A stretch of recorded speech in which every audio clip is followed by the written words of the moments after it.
When I was 10 years old, my schizoaffective mother traumatized and sabotaged me the night before an important academic contest that I took part in. Schizoaffective disorder is a combination between schizophrenia and bipolar disorder, and it's the mental illness from hell. My mother is one of the most mentally ill people you could ever hope to encounter. If it wasn't for my grandparents taking care of her, she'd be one of those homeless people you see talking to themselves while twitching, walking in a circle and intermittently threatening passersby. Not the best kind of person to have as a mother. And this is only one of the many stories I hope to share. To establish the connection between stories, I should mention that my channel name is Sober Catboy if you want to find me in the comments. In this story, I'll be referring to myself as Casey, not my real name by the way. I'll also change my mother's name to Lena and my grandmother's to Lola. Now that that's out of the way, here's the meat of things. I grew up with my mom's parents, and she lived with us on and off throughout my life. At the point where this story begins, she had only been recently released from an extended stay at a nearby mental hospital where she had spent the better part of a year. After her release, she came to live with us. Throughout my early childhood, I had watched my mother fall from grace. When I was 7, she was a functional and independent woman working as a waitress. She was a beautiful, loving, intelligent person who I spent Christmases with and played board games with. By the time of this story, just 3 years later, she was a completely different person. She turned into a white trash, brain-damaged tweaker who thought she was Paris Hilton. She shaved her hair and eyebrows and wore blue contact lenses 24/7 until they caused an infection. Her unpredictability was something to fear. To make things worse, when Mom moved back in, she had started drinking heavily. She would sneak vodka and giant bottles of wine into her room in her backpack. She mixed it with lemonade and sipped it alone until her inhibitions broke down and the psychotic episodes began. I have no idea how the alcohol affected her medication, if her medication even worked or if she was even taking it at all. I wouldn't have even noticed her drinking it if she wouldn't have made it our problem. The night before History Day is a perfect example of what I mean. History Day was a competition at school where 5th graders would write an extensive report, make a presentation, and build a display about a historical topic of choice. I was one of the few winners of our class that made it to the regional competition. I may have even gone to state if it wasn't for the disadvantage I had. This project was very important to me. Before the events of that night, I had spent weeks doing painstaking research, writing, and going to a university library to look at microfiche articles, as well as check out awkwardly translated books from the 5th century historian Thucydides. Due to an obsession with the movie 300 and a love of Sparta, I chose the Peloponnesian War, the war between Athens and Sparta. The Empire Earth and Sid Meier's Pirates games inspired my early passion for history. I even built a display board from scratch with no help from family, like I knew the other kids had. I had to print text and photos from the public library because even in 2006, my grandparents didn't even have a word processor, and we still had 56 kilobytes per second dial-up internet. I say all of this to emphasize just how much my mom hurt me and sabotaged my hard work. That night, I had already worked until 8 or 9 p.m., perfecting my board before bed. During my work, I could hear the murmurings of disturbance from my mom's room. My stomach was writhing with anxiety, but I held on to the hope that her behavior would die down. Please not tonight, I thought. Later that night, during my hour goodnight routine, Grandma rushed me and turned her head to hear my mom speaking in a demonic language in her room. Grandma approached her door. "Lena, who are you talking to?" As always, my mother would reply with, "I'm on the phone." Probably lacking the energy to question this, my grandma politely asked her to stay quiet because I was going to bed and I had a big day the next day. She also asked her other near-nightly question. "Did you take your medication?" "Yes, I took my medication." My mom screamed like a spoiled teen throwing a tantrum. "Now leave me alone and stop telling me what to do, Lola." Calling my grandma by her first name was just one of the many ways my mother would distance herself and show disrespect to her loving and caring mother.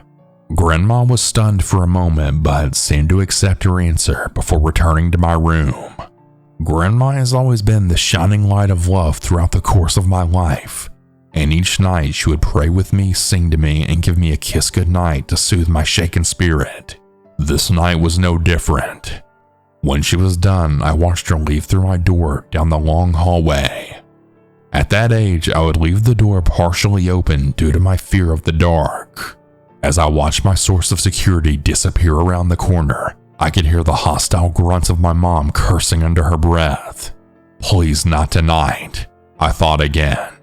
Over the next hour, the muttering turned to grumbling, which grew in volume and deformed in tone until it resembled the demonic ramblings of the possessed.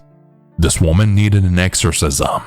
Most of what she said was difficult to make out, but all of it was base and darkly sexual in nature. From what I could make out, there was a massive emphasis placed on sexual supremacy and body shaming and insecurity.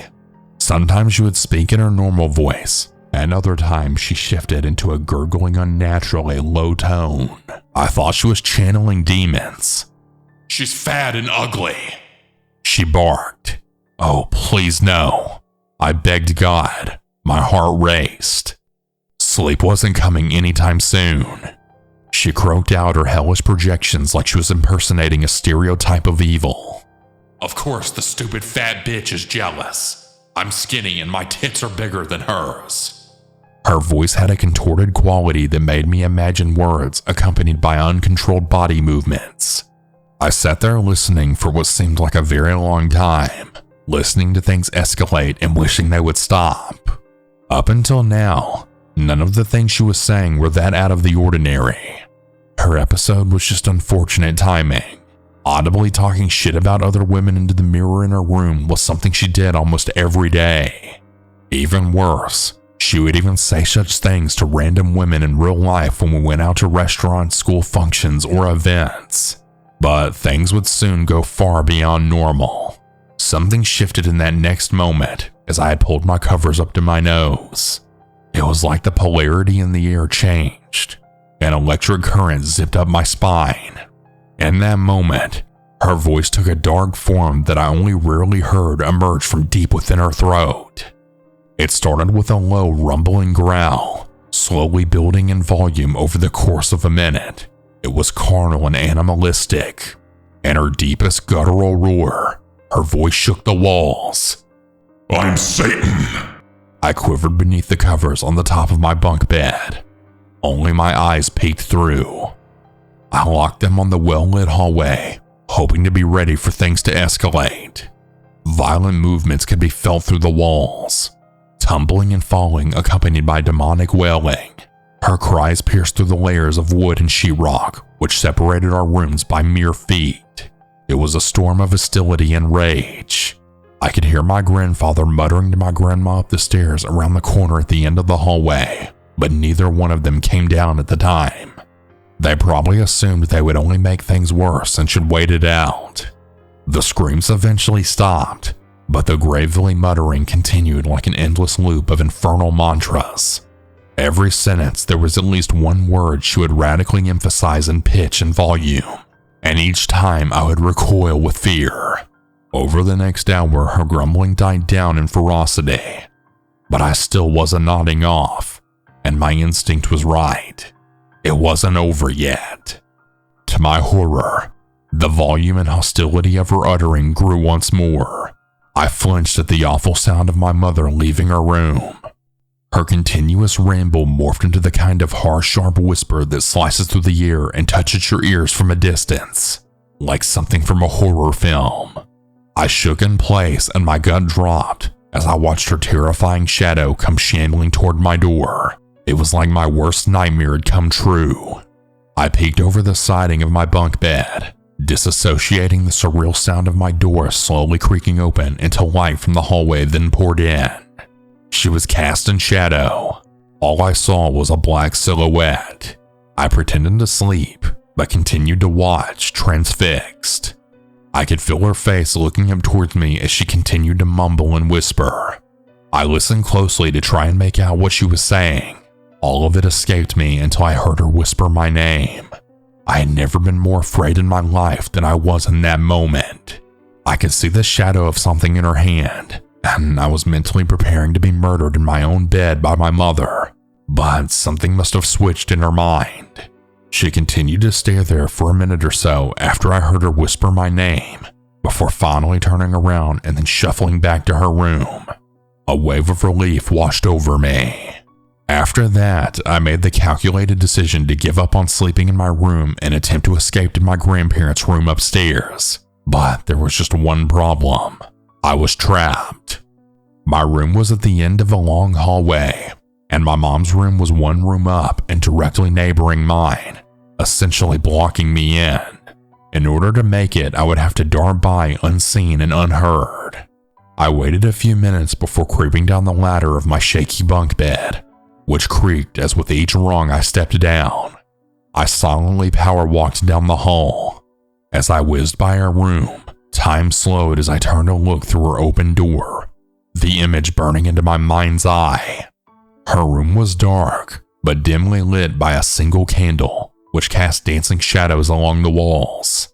Every space of wall was covered with photos pinned or taped on, which she'd cut or ripped out of fashion magazines. All of the scantily clad skeleton-thin women that she worshipped. Each one was branded with her mark, the lipstick kiss. She would kiss all of the photos, walls, windows, and mirrors. I always thought of it as marking territory. As I looked in, I noticed she was still awake, standing away from me and facing the opposite wall, arms out in a T position. Her whispers had quieted. From the end of the hall, I bolted upstairs to my grandparents' room. They were laying in bed in the dark. Apparently, they hadn't slept either. I told them everything that happened, and we all sat up in bed with the lamp on. As my grandparents discussed what the plan would be, we heard the rage in my mother's voice return from the hallway below. It was loud and clear, even from behind our closed bedroom door. The screams, guttural moans, and psychotic ramblings were back. Grandpa jumped out of bed. "We can't allow this psycho to make us live in fear in our own house." I was really happy when he said that. I couldn't have agreed more. He turned to the thick wooden bedpost and began to unscrew it. "If she tries anything, she's gonna get it." I was smiling and internally cheering him on, but my grandma reacted differently. "Please, hun, don't do anything extreme," she said. Grandpa walked out and went downstairs as Nana hugged me and prayed in tears. I had heard him bang with the bedpost on the door to my mom's room. In response, my mom exploded into a cacophony of fearsome cries. It was like the bloodlust battle cry of a wild mountain lion. Grandpa fought fire with fire, and the roars and animalistic sounds they exchanged could be felt vibrating through the house. He eventually returned to the bedroom with Grandma and I, but the constant stream of dark hostility emanating from my mom's room had only calmed down somewhat. It was now well past midnight. I had to be up early for History Day, but all we could do was just sit awake waiting for it to pass, as my grandma would say. The time spent waiting was a blur, but I do recall that Grandma, Grandpa, and I held and hugged each other silently as we all wept. We wept until my mom began to weep. Her hatred-spewing rage had only been replaced by audible sobbing and ghostly wails. We were relieved that the potential of violence may be over. Grandpa softly broke our silence. "I think the spirit of anger has turned into a spirit of sadness." We eventually all fell asleep together in the same bed, and we only got a few hours of rest before having to wake up early with the alarm. Regardless of the events of the previous night, I was still determined to attend History Day. I just couldn't give up after all that time invested. Fortunately, we made it in time, but my lack of sleep and shell-shocked disposition really hurt my presentation skills.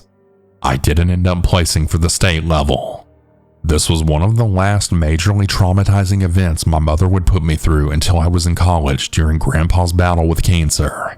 Things changed for my mom after History Day, and she did improve a bit for a while, but this was only one of many stories that I'll share. The night before History Day is a memory that sparks primal fear.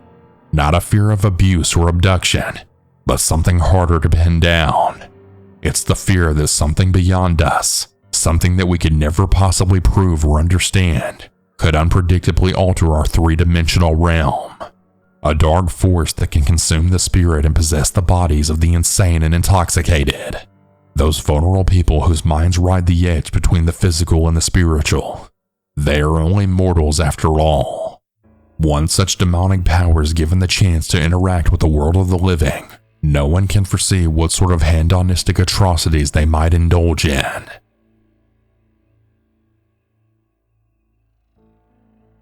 This happened a week ago when my mom and I were leaving Target to go home, and when we were turning out of the parking lot, we saw a parked taxi in the very back of the Target parking lot. It didn't seem strange, but as we turned left, my mom and I both saw the driver's side door wide open, with a woman hanging halfway out and her head on the steering wheel. As I took in the sight, I had noticed a whole bunch of clothes in the back seat. I asked my mom if we should check it out or call 911. She said that we shouldn't go ask the lady if she needed help because my mom saw a man in the back seat. So we chose the safer option, which was to call 911. We went back into the parking lot and we parked a distance away from the car and watched the car while we called 911. As my mom was on the phone, we watched the backseat door open and close, and the same for the driver's door. The car started and the taxi drove in a very slow circle, making you think that the driver was intoxicated. The car parked again in pretty much the same spot. Then we saw movement after that just stop, and we had waited for the cops to arrive, and when they did, they surrounded the car. Both firemen and policemen went up to the car, but after a few minutes, they all went back to their cars and left.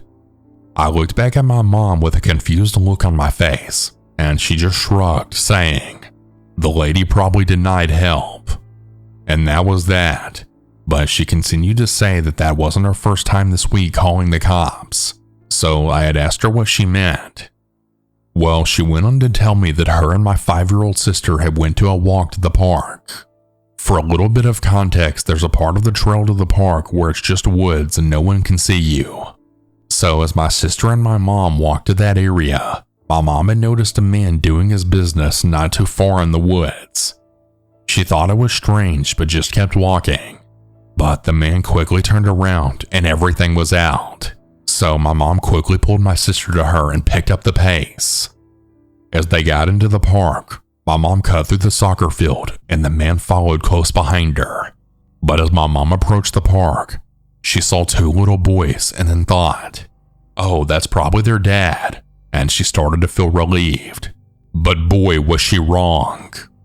My mom let my sister go play while she took a seat on a bench and kept a close eye. Well, as time passed, my mom had noticed the man had blonde bleached hair and gold glasses without any glass in them, which was odd. But then he had started to yell profanities and then ramble under his breath. But then he ran away into the woods. She thought that that was very weird and scary. Well, 20 minutes passed by, and another mom at the park had told my mom that the man was coming back. He had started screaming again, and my mom had enough and called the cops. When the cop arrived, he had drove into the park and got out to talk to my mom as the man ran off again. My mom described what he looked like, and found out that there had already been multiple calls about this man. My mom asked if he was a threat, and the cop paused and then hesitantly said no. She told the cop how she had 2 young daughters that often walked to this park, and asked if he'd ever hurt anyone or was mentally unstable. The cop said no and yes. He'd never harmed anyone, but he had mental illness and got in domestic arguments with his parents. That was that, and the cop left, and the man didn't return after that. My mom still sees this man occasionally, and she still gets weary when she does.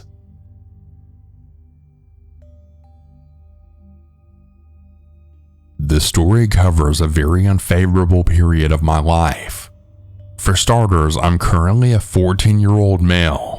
Although this happened when I was younger, all of it starting around 2021 to early 2022 when I was 12. I'll be using a fake name in this story for privacy reasons, so I'll just call myself Damien. So back then, before I decided to attend public school, I was homeschooled. And trust me, when people say the majority of homeschool kids are a bit wild in the head, I can't say I disagree. The story will prove that point. So I attended this small science class with around 8 or 10 students. There was a girl in that class who I never really talked to often, but she always seemed interested when I sketched random drawings.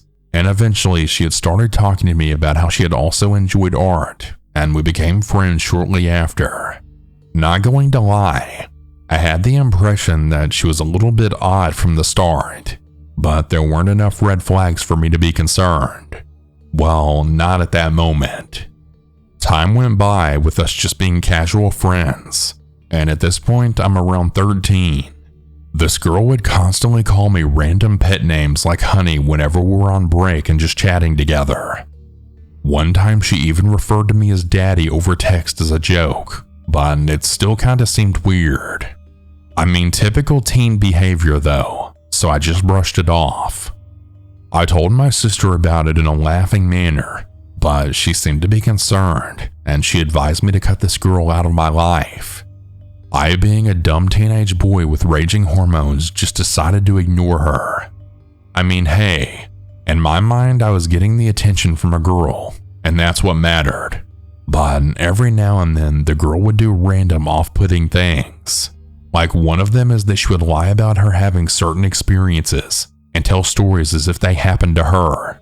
Although I came across multiple YouTubers that experienced the exact same things, so she was literally just stealing those stories and hoping that I would fall for it.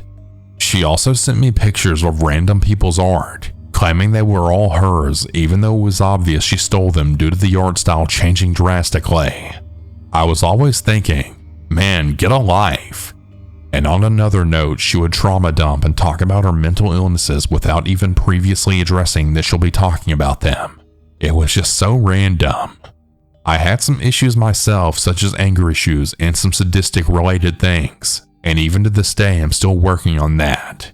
But I don't understand why I would just randomly tell people that if it isn't relevant. Things got worse over time. And at this point, it's now January of 2023. We had been talking over text every second we could, and we would talk about terrible things which will be confirmed later. I didn't really like her, and I wasn't afraid to show it, as I was never unnecessarily nice to her. I would usually reply to anything she said with crude, salty humor. Although I do have to admit, I had a bit of a crush on her, and that's why I never stopped replying. Now for this next part. I won't go into too much detail because all of this was just such a crazy time. But me and her had made a plan to poison this kid we knew with car gas, and we did have the intention of killing him. We didn't even care about the possibility of going to jail. We just thought our plan was the best idea in the world. I had told her that next class I would bring her a jar of this gas that she could use for the job, but thank fucking God for my parents. I could be in a much worse place right now if it wasn't for them. They eventually looked through my texts, which is typically a terrible invasion of privacy. Although again, in this case, thank God.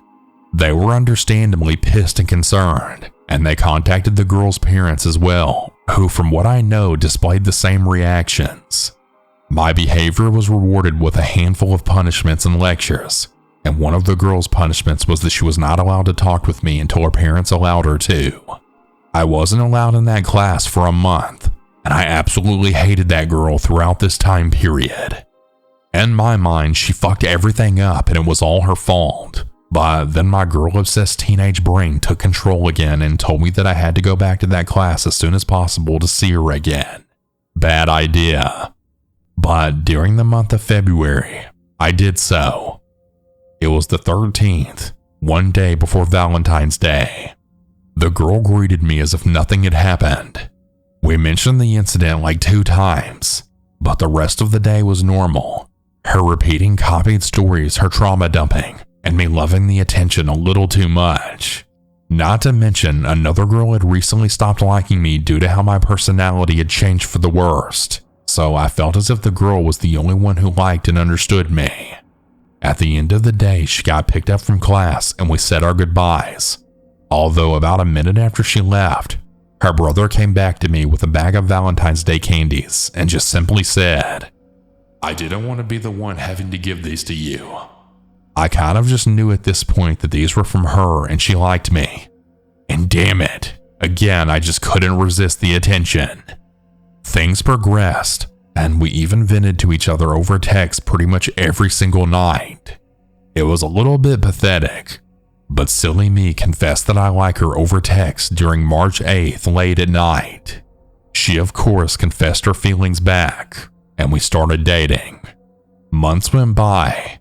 It was all the same. Venting, repeating the same old stories she regurgitated from social media. Talked about boring shit like anime, which I've never even liked, but of course I didn't want to seem rude, so I never asked her to shut up. She was also painfully clingy, telling me that I was the only reason she was still alive and joking about killing me if I ever left her. Eventually I got so fed up with the relationship, I didn't care about any of it anymore, and it was just so painful to be in. At last I broke up with her, claiming it was just because I didn't have the time for a relationship at the moment, but really she was just a shitty person. I could tell she was devastated, and she asked if we could still be friends, but I just told her I needed a break. This was June 12th, 2023, and I didn't speak to her after that. She would occasionally respond when I posted on social media, but I just ignored her, and that seemed to get her to shut up finally. Everything had been going smoothly. Things were starting to look up for me. She would occasionally post about how much she missed me to her followers. Kinda weird, but okay. Now just yesterday, I got a notification saying that somebody new had followed my profile. The username was a short jumble of random numbers. Seemed like a bot, but usually bots have longer usernames with random letters tossed in there as well. Weird. I decided to check the profile to see how many people they were following, as bots usually followed thousands of random users. But this one was following nobody, so I assumed they accidentally followed but then unfollowed. Okay, did they do this to other people? I saw that they had joined the app 41 minutes ago. I checked my notifications again. They had followed me exactly 41 minutes ago. It hit me.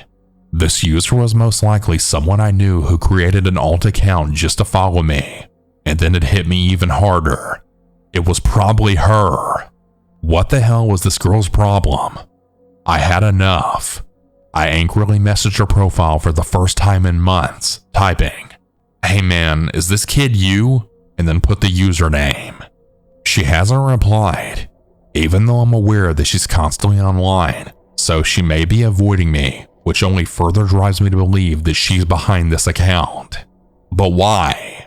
Why couldn't she just use her own? I'm really confused right now, but that's all the information I currently have. And to that girl, if you're somehow hearing this, honestly, fuck you. Move the hell on already. Hey everyone, that's about it for today's stories. If you have your own story that you would like to send, you can send it in at southerncannibal.com, or you can email it at southerncannibalstories@gmail.com. I look forward to telling your story. Have a good night or good day, everyone, and remember to always